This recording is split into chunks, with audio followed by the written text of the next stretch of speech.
standby. Bersinergi untuk mencapai tujuan bersama. Huha!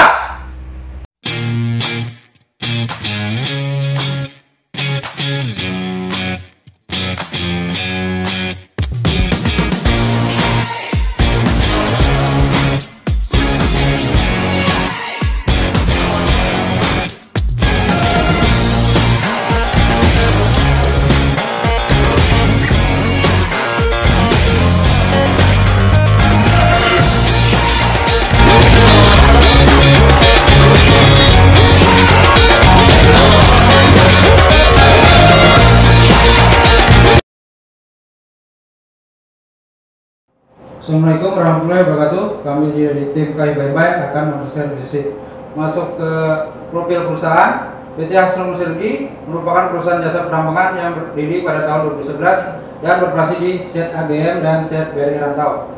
Untuk lingkup kerja tim BCC memberikan support terbaik bagi user atau plan dalam pemenuhan serupat untuk kebutuhan maintenance unit.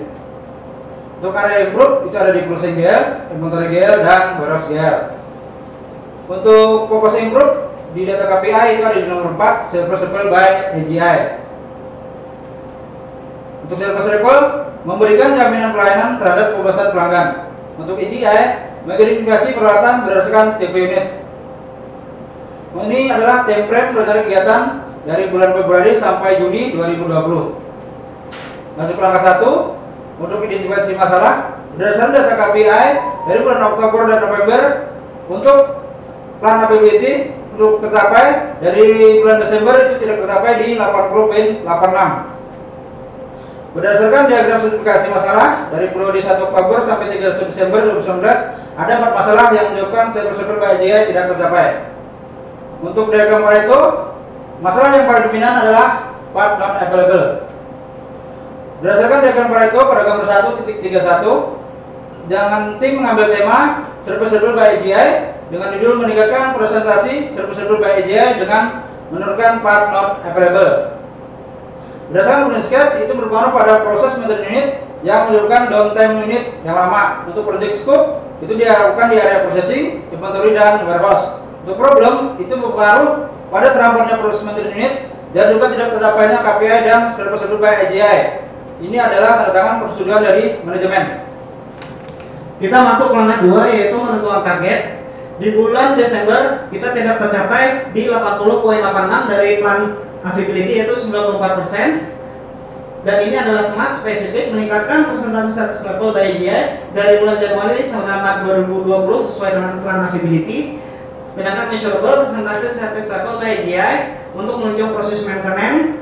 Dan selanjutnya achievable yaitu presentasi service level by AGI yang tercapai yaitu di bulan Oktober dan juga November. Sedangkan di realistik berdasarkan pencapaian service level by AGI, Departemen Logistik menetapkan yaitu sesuai dengan plan availability dan time base sendiri dilakukan pada 20 Februari sampai dengan 13 Juni 2020. Dan ini adalah tanda tangan manajemen untuk menentukan target.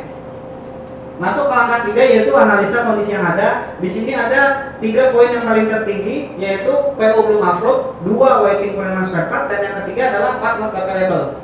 Dan untuk diagram respon sendiri akar masalah demand yaitu belum ada evidence untuk push upload, dan yang kedua belum ada monitoring spare part on order, dan untuk metode adalah belum ada metrik ketentuan penerimaan spare part skala prioritas, dan untuk mesin part number belum NICR, dan yang selanjutnya material yaitu waiting pengiriman dari supplier utama. Masuk untuk urutan penyebab dominan, ada 5 poin yang paling dominan yaitu 1. Belum ada evidence untuk push upload, dan yang kedua belum ada daily monitoring spare part on order, dan selanjutnya itu belum ada metrik ketentuan penerimaan part skala prioritas, dan yang keempat adalah part number belum NICR, dan yang terakhir waiting pengiriman dari supplier utama. Lanjut ke diagram scatter. Di sini adalah korelasi positif yaitu semakin banyak orderan maka berpotensi untuk part not available. Selanjutnya di diagram Pareto sesuai dengan rumus nominal grup teknik ada 3 masalah yang paling dominan. Yang pertama belum ada evidence untuk push upload, dan yang kedua belum ada evidence daily monitoring spare part on order, dan yang ketiga belum ada metrik ketentuan pengiriman part skala prioritas. Kita masuk langkah 4, yaitu mencari ide dan membuat rencana perbaikan. Sesuai dengan rumus NGT, ada 3 masalah yang paling dominan, yaitu yang pertama adalah membuat TAR dan notifikasi by email. Selanjutnya membuat daily monitoring pattern order, dan yang terakhir adalah membuat matriks skala prioritas berdasarkan WO. Dan resiko yang dipilih dan tindakan pencegahan yaitu resiko analisa data teknis tidak sesuai atau tidak aktual. Selanjutnya loss monitoring karena tidak melakukan daily update. Dan selanjutnya adalah pengiriman spare part tidak sesuai estimasi, feedback dari user untuk edisi lama, dan selanjutnya penawaran dan pemesanan didahului oleh customer yang lain. Dan ini adalah persetujuan dari manajemen untuk langkah 4. Masuk kita ke langkah 5, implementasi hasil ide perbaikan. Yang kita lakukan adalah yang pertama, tindakan perbaikan membuat TAR dan notifikasi by email untuk percepat proses upload PO. Setelah perbaikan, proses upload PO lebih cepat. Yang kedua, di sini kita membuat daily monitoring part on order. Setelah perbaikan, kedatangan spare part sesuai estimasi. Yang ketiga, di sini kita melakukan perbaikan membuat matriks skala prioritas pengiriman spare part berdasarkan WO. Setelah perbaikan, pengiriman spare part lebih tepat berdasarkan tipe WO. Masuk kita ke langkah 6, evaluasi hasil perbaikan.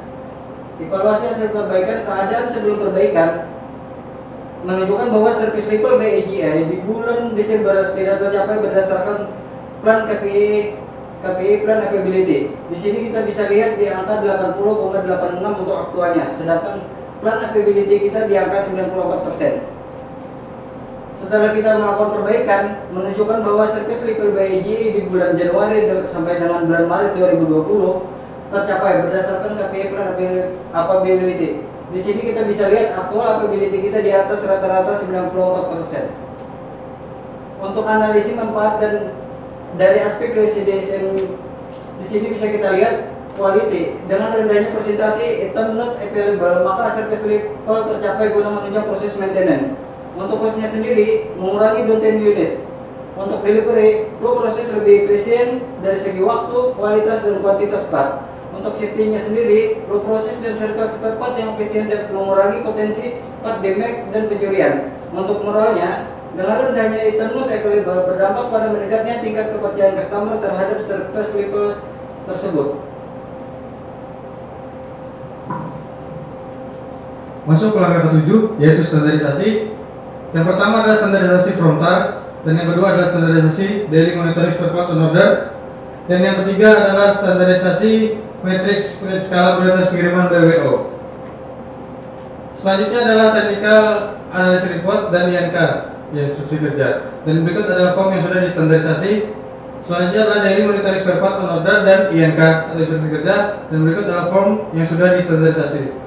Selanjutnya kita masuk ke matriks skala prioritas pengiriman spare part by WO.